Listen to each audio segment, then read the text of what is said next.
Welcome to ప్రజా news channel. ముందుగా వార్తల్లోని హెడ్లైన్స్ చూద్దాం. ఉత్తరాంధ్రలో 2000 కోట్ల అసైన్ భూములు కొట్టేసిన సీఎస్ జవహర్ రెడ్డి అని మూర్తి యాదవ్ అన్నారు. ఆ అసాంఘిక శక్తులను ఎదుర్కొనేందుకే మాబ్ ఆపరేషన్ మాక్ డ్రిల్. జిల్లా ఎస్పీ చంద్రగిరి, తాడిపర్తి, పొంగనూరు దాడుల సూత్రధారులు, పాత్రధారులు వైకాపా నాయకులే. టీడీపీ అయిన వారికి ఐఏఎస్ పదవులు కట్టబెట్టేందుకు సీఎస్ జవహర్ రెడ్డి కుయుక్తులు. టీడీపీ మాజీ మంత్రి పన్నులు వసూలు చేసే దానిపై ఉన్న శ్రద్ధ ప్రజలకి సౌకర్యాలు కలిగించే దానిలో లేదు. సిపిఎం నేత విశాఖపట్నం చెందిన మరో 15 మంది కంబోడియా నుంచి రావాల్సి ఉంది. విశాఖ సిపి ఈ రోజు జనసేన కార్పొరేటర్ పీతలమూర్తి యాదవ్ మీడియాతో మాట్లాడుతూ ఉత్తరాంధ్రలో 2000 కోట్ల అసైన్డ్ భూములు కొట్టివేసిన సీఎస్ జవహర్ రెడ్డి తాను ప్రభుత్వ ప్రధాన కార్యదర్శి అయ్యాకే భూముల మార్పిడి జీవో 596 అని అన్నారు.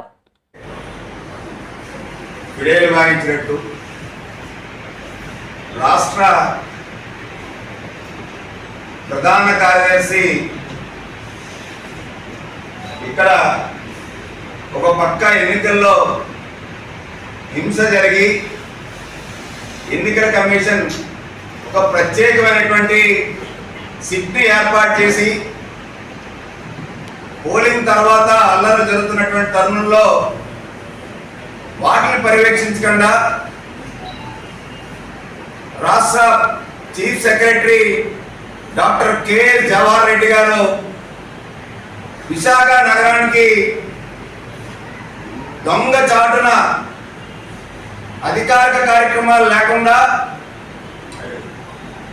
అనేక పర్యాయాలు రహస్యంగా వచ్చి ఎందుకు వెళ్తా ఉన్నారు? జవహర్ రెడ్డి గారు అంత గోప్యంగా ఆయన యొక్క పర్యటనని ఉంచాల్సినటువంటి ఆవశ్యకత ఏముందని చెప్పి జనసేన పార్టీ అడుగుతా ఉంది.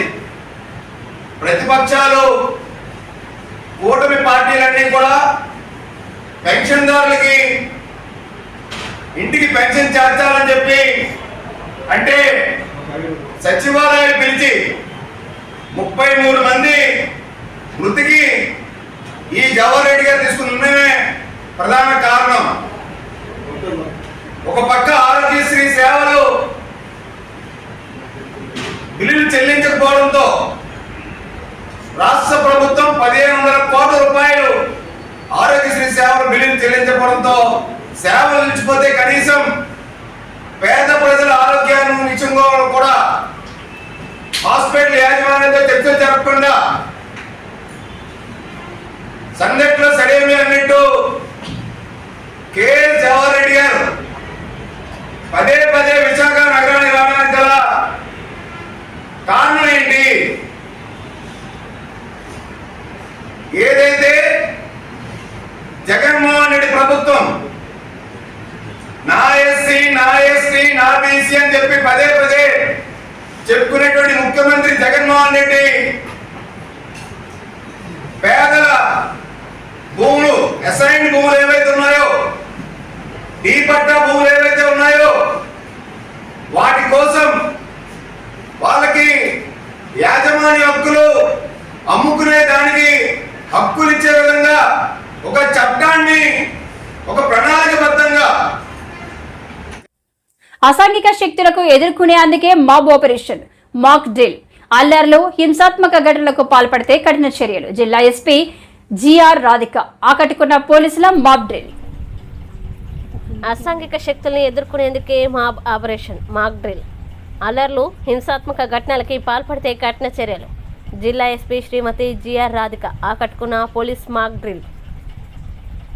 సార్వత్రిక ఎన్నికలు 2024 ఓట్లు కౌంటింగ్ నేపథ్యంలో ఏవైనా అవాంఛనీయ సంఘటనలు, హింసాత్మక ఘటనలు చోటు చేసుకున్న అల్లరి మూకలు విధ్వంసానికి పాల్పడుతున్న సందర్భాల్లో జిల్లా పోలీసులు సన్నద్ధత ధీటుగా ఎదుర్కొనట ముఖ్య ఉద్దేశంగా జిల్లా ఎస్పీ శ్రీమతి జిఆర్ రాధిక వారి పర్యవేక్షణలో జిల్లా ఆర్మ్డ్ రిజర్వ్ పోలీసులు శనివారం ఉదయం శ్రీకాకుళం పట్టణంలో డే అండ్ నైట్ కూడలి వద్ద మాక్ ఆపరేషన్ మాక్ డ్రిల్ నిర్వహించారు.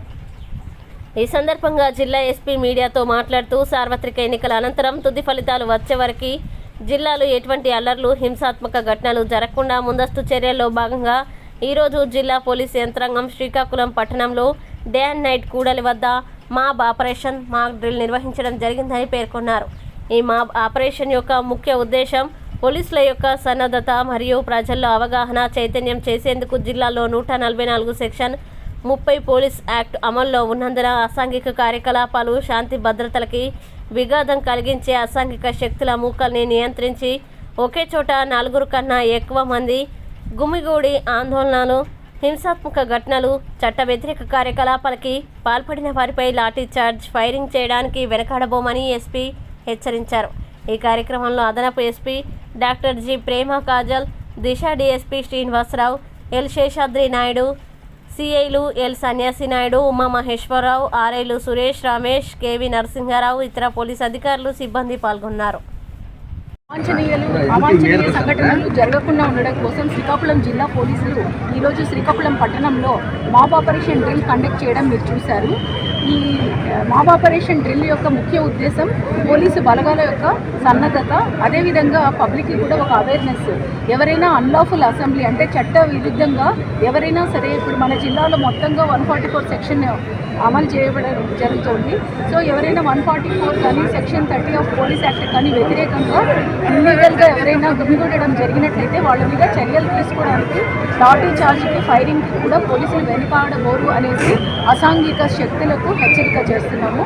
ఇది దృష్టిలో పెట్టుకొనేసి ప్రజలందరికీ మేము చేస్తున్నటువంటి విజ్ఞప్తి, ఈ రోజు నుంచి 4వ తారీఖు వరకు కూడా ఎక్కడ ఎటువంటి ఇల్లీగల్ యాక్టివిటీస్ కానీ యాంటీ సోషల్ వర్క్స్ కానీ చేయకుండా మాకు సహకరించాలనేసి కోరుతున్నాము. అదేవిధంగా పెట్రోల్ బంకుల్లో లూజ్ పెట్రోల్, డీజిల్ వీటిని అమ్మడం కూడా నిషేధించడం జరిగింది. ఎటువంటి ఫైర్ క్రాకర్స్ కూడా అమ్మకూడదు అని చెప్పేసి ఆల్రెడీ అందరికీ నోటీసులు ఇవ్వడం జరిగింది.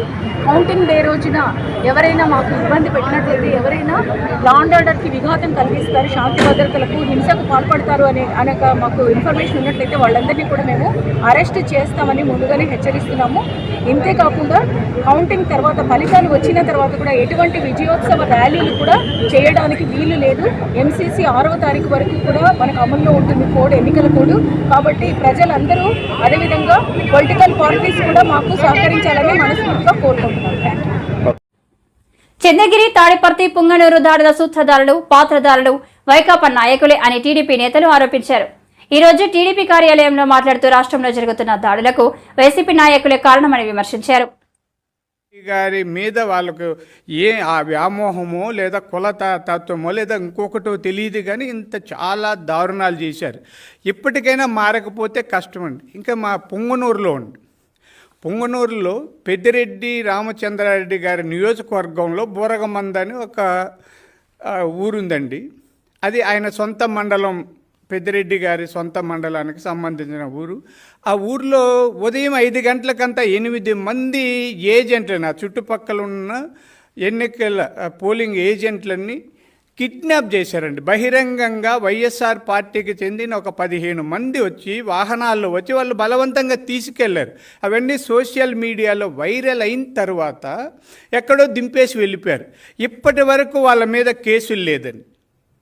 అంటే వాళ్ళ మండలం, సొంత మండలం, సదుం మండలం బూరగమందలో 8 మంది తెలుగుదేశం పార్టీ ఏజెంట్లను కిడ్నాప్ చేసి ఇన్ని చేసినా కూడా వాళ్ళ మీద ఇప్పటికీ కేసులు లేదండి. దాని మీద అక్కడ చల్లా రామకృష్ణారెడ్డి గారు అభ్యర్థి కంప్లైంట్ చేశారు. మాజీ ముఖ్యమంత్రి నల్లారి కిరణ్ కుమార్ రెడ్డి గారు కూడా ముందు నుంచి హెచ్చరిస్తున్నారు. దాని మీద కంప్లైంట్ చేశారు. ఆయన ఎంపీ అభ్యర్థి, ఈయన ఎమ్మెల్యే అభ్యర్థి.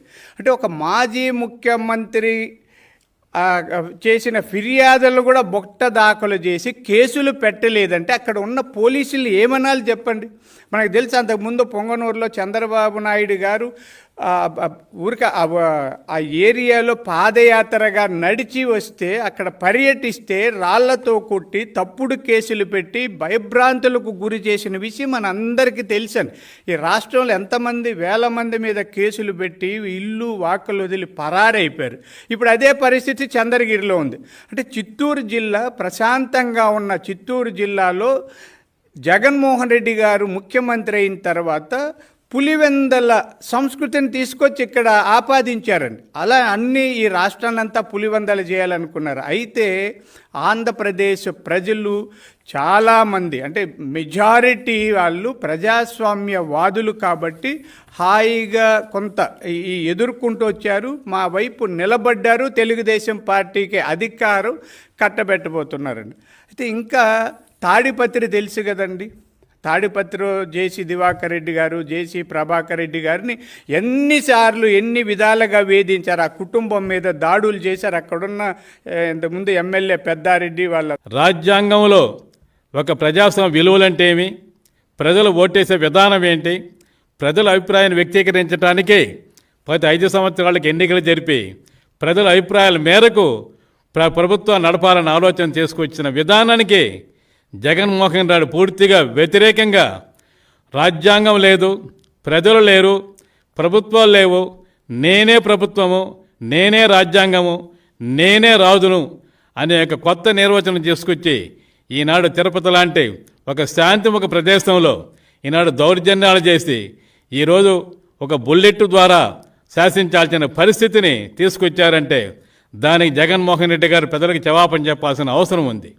ఒక్క తిరుపతి కాదు, పులివెందులలో తెలియదు, పులిచెర్లో కానీ, ఏదనుకోండి పొంగునూరులో కానీ, తాడిపత్రిలో కానీ, అలాగే కాళహస్తిలో కానీ, ఎక్కడికైనా సరే నియోజకవర్గాలు అన్నింటిలో కూడా 175 నియోజకవర్గాలు ఉంటే ముఖ్యంగా రాయలసీమ ప్రాంతాల్లో ప్రతిరోజు ప్రతి నిమిషం కూడా ప్రజలు భయప్రాంతం చేసి ప్రజల అర్థంగా మేము ఎక్కడున్నాము, మా యొక్క ఆలోచన విధానం ఏంటి, మా ఆలోచన వ్యక్తీకరించే ఇప్పుడు అర్థంగా మాకు అవకాశం లేదా, ప్రజలు ఇప్పుడు భయప్రాంతం చేసి నిరంతరము ప్రభుత్వ గుట్లు ప్రజలను పెట్టుకొని ప్రజల యొక్క ఆలోచన విధానానికి వ్యతిరేకంగా పరిపాలించిన మహానుభావుడు ఈ యొక్క చెప్పిన జగన్మోహన్ రెడ్డి గారు.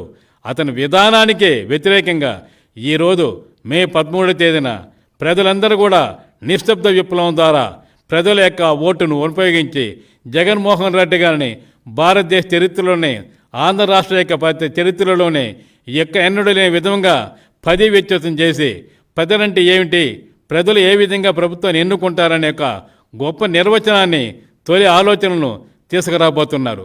ఇప్పటికైనా జగన్మోహన్ రెడ్డి గారు కానీ వాళ్ళ మంత్రులు కానీ ఆనాడు ప్రమాణ స్వీకారం చేసి ఏ విధంగా మంత్రులు ముఖ్యమంత్రులు అయ్యారో వాళ్ళు రాజ్యాంగాన్ని పరిరక్షిస్తామని చెప్పిన విధానానికి ఈరోజు పూర్తిగా వ్యతిరేకంగా పనిచేసిన విధానానికి ప్రజలు గుర్తించి ప్రజలు పూర్తిగా వీళ్ళని రాజకీయ సన్యాసం చూపించి పూర్తిగా ప్రజలు రాజకీయానికి, రాష్ట్రానికి దూరంగా పెట్టి వాళ్ళ యొక్క విలువలను, వాళ్ళ యొక్క ప్రజాస్వామ్యం కాదని కాపాడుకోవటానికి వాళ్ళు ఓటైన ఆయుధంతో పూర్తిగా ప్రభుత్వాన్ని పూర్తి తరమతోస్తున్నారు ఈ రాష్ట్ర చరిత్రలో.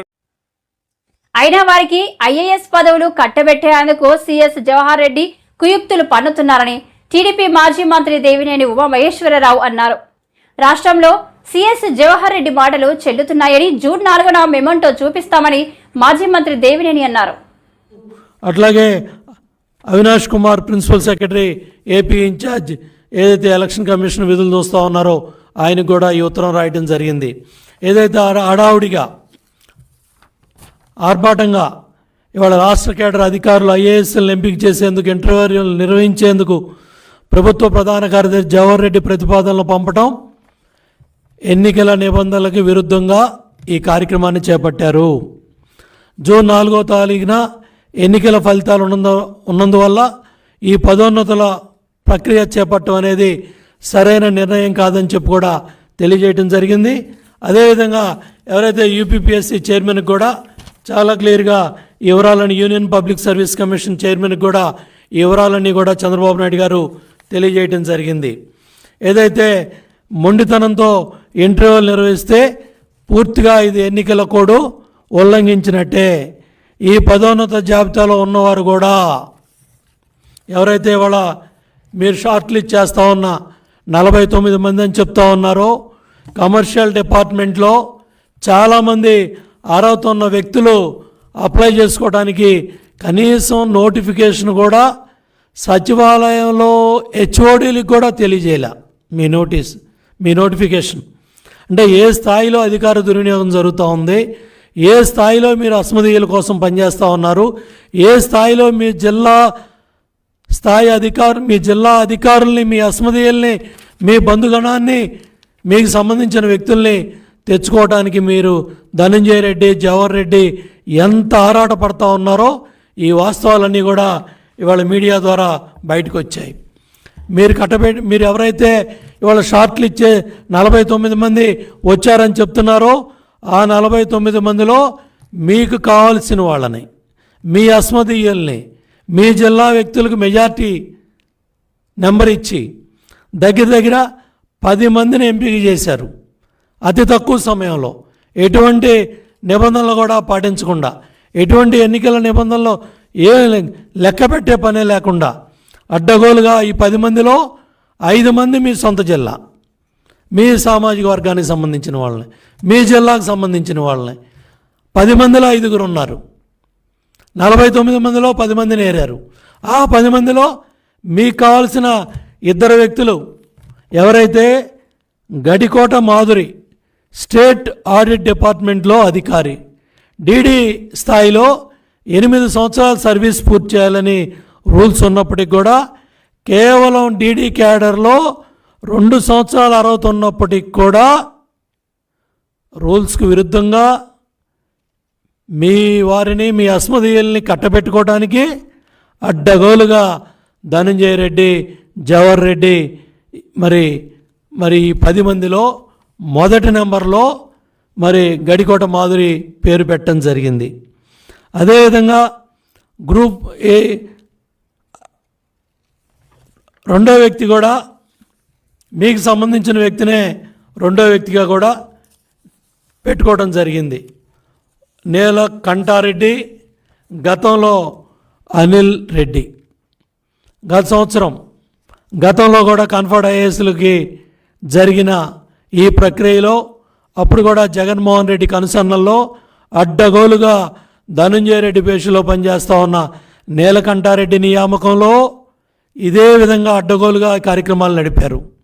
అలాగే ముఖ్యమంత్రి ఇవాళ ఏదైతే ఆపద్ధర్మ ముఖ్యమంత్రి పులివెందుల అక్కడ స్పెషల్ ఆఫీసర్గా పనిచేస్తా ఉన్న అనిల్ రెడ్డి నియామకంలో కూడా గతంలో కూడా ఈ కన్ఫర్డ్ ఐఏఎస్ పోస్టులు కట్టబెట్టడంలో చాలా అడ్డగోలుగా ఈ దుర్మార్గాలకి పన్నులు వసూలు చేసే దానిపై ఉన్న శ్రద్ధ ప్రజలకు సౌకర్యాలు కలిగించే దానిలో లేదు అని సిపిఎం నేత బాబురావు అన్నారు. రాష్ట్రంలో అనేక వాటిపై పన్నులు వసూలు చేసి ప్రజలను ఇబ్బందులు గురిచేస్తున్నారని అన్నారు.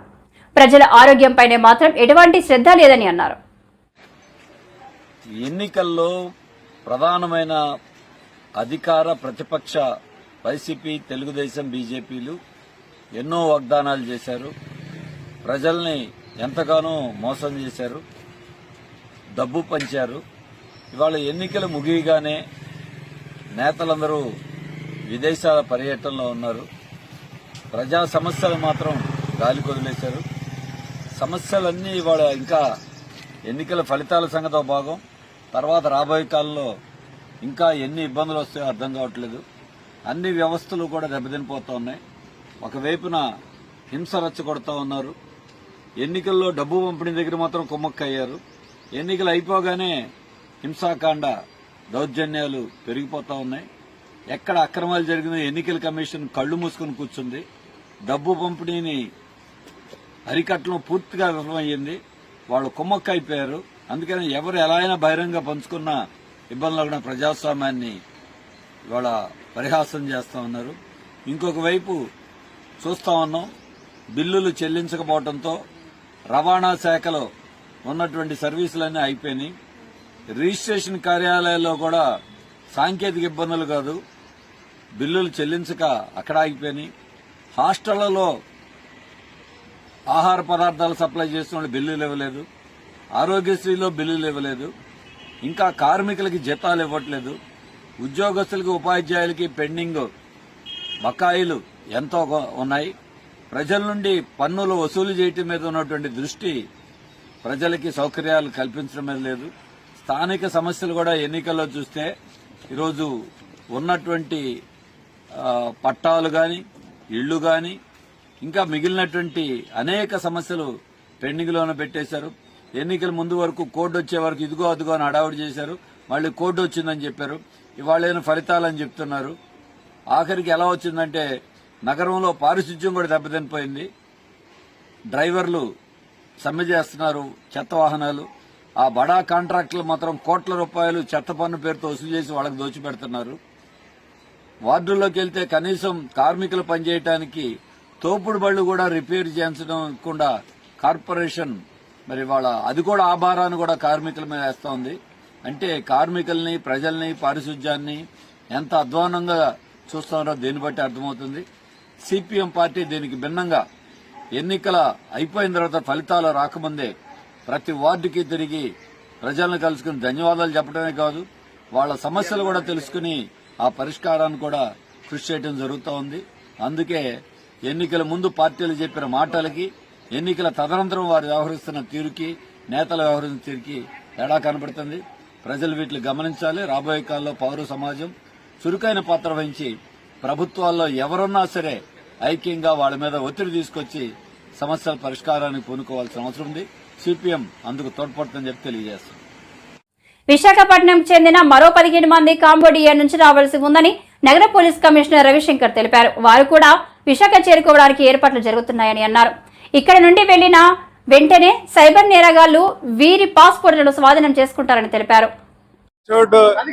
ఏజెంట్స్ ఎవరైతే ఉన్నారో వాళ్ళందరి మీద కూడా రాబోయే రోజుల్లో చర్యలు తీసుకుంటాము. వాళ్ళందరికీ కూడా వాళ్ళందరినీ పిలిపించి ఒక సమావేశం ఏర్పాటు చేసేసి ఈ ఏజెంట్స్ ఎవరైతే ఉన్నారో వాళ్ళందరూ కూడా ట్రైనింగ్, తర్వాత వాళ్ళందరికీ కూడా టైం ఇచ్చి ఆ టైంలో వాళ్ళందరూ కూడా లైసెన్స్ తెచ్చుకోవాలి. లేకపోతే వాళ్ళ ఆఫీస్ అన్ని కూడా మూసేయాలని చెప్పేసి ఆదేశాలు ఇవ్వడం జరుగుతుంది. రాబోయే రోజుల్లో దాదాపు 5,000 మందిని మీరు ఐడెంటిఫై చేసినటువంటి పొజిషన్ అయితే ఉంది. అంటే వేరే స్టేట్స్ కూడా మీరు అన్ని స్టేట్స్ కి ఈ విషయాల గురించి ఇన్ఫార్మ్ చేయడం జరిగింది. వాళ్ళ FRRO ఫారినర్ రిజిస్ట్రేషన్ ఆఫీస్ తర్వాత డీజీపీస్ అందరూ కూడా ఈ విషయాలన్నీ కూడా చెప్పడం జరిగింది. ఓకే, యువకులు ఎవరైతే మన ఆంధ్రప్రదేశ్ నుంచి అక్కడ కంబోడియాలో ఇరుక్కున్నారో వాళ్ళందరూ కూడా క్షేమంగా ఈ రోజు వైజాగ్ వచ్చి చేరుకున్నారు.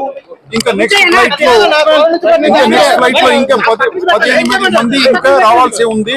వాళ్ళు 9 o'clock ఫ్లైట్ కి ఇక్కడ వచ్చి చేరుకుంటారు. వాళ్ళు కూడా కన్ఫర్మ్ అయింది. వాళ్ళందరూ కూడా క్షేమంగా వచ్చి అదే వాళ్ళని ఏ విధంగా టార్చర్ చేశారు, తర్వాత ఫుడ్ అంతా ఇవ్వకుండా ఏ విధంగా బాధపెట్టారు, తర్వాత ఇండియా మీద ఈ విధంగా సైబర్ క్రైమ్స్ అన్ని కూడా చేపించారు. ఆ విషయాలన్నీ కూడా ఏ విధంగా ట్రైనింగ్ ఇచ్చి వీళ్ళందరినీ కూడా ఆ ఫ్లోర్ లో తీసుకొచ్చి పెట్టి ఏ విధంగా వాళ్ళందరినీ ఇండియా మీద సైబర్ క్రైమ్స్ చేయాలని చెప్పేసి నేర్పించిన విషయాలన్నీ కూడా చెప్పడం జరిగింది. పాస్పోర్ట్ అన్ని తీసేసుకున్నారు, గన్ పాయింట్ మీద బెదిరించారు. ఆ విషయాలన్నీ కూడా వీళ్ళు మాకు ఇప్పుడు చెప్పడం జరిగింది. వీళ్ళందరితో మాట్లాడుకుని ఇంకా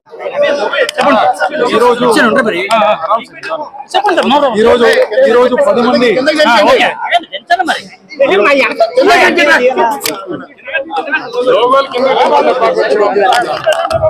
बस यार इनफ होल्ड ऑन हिम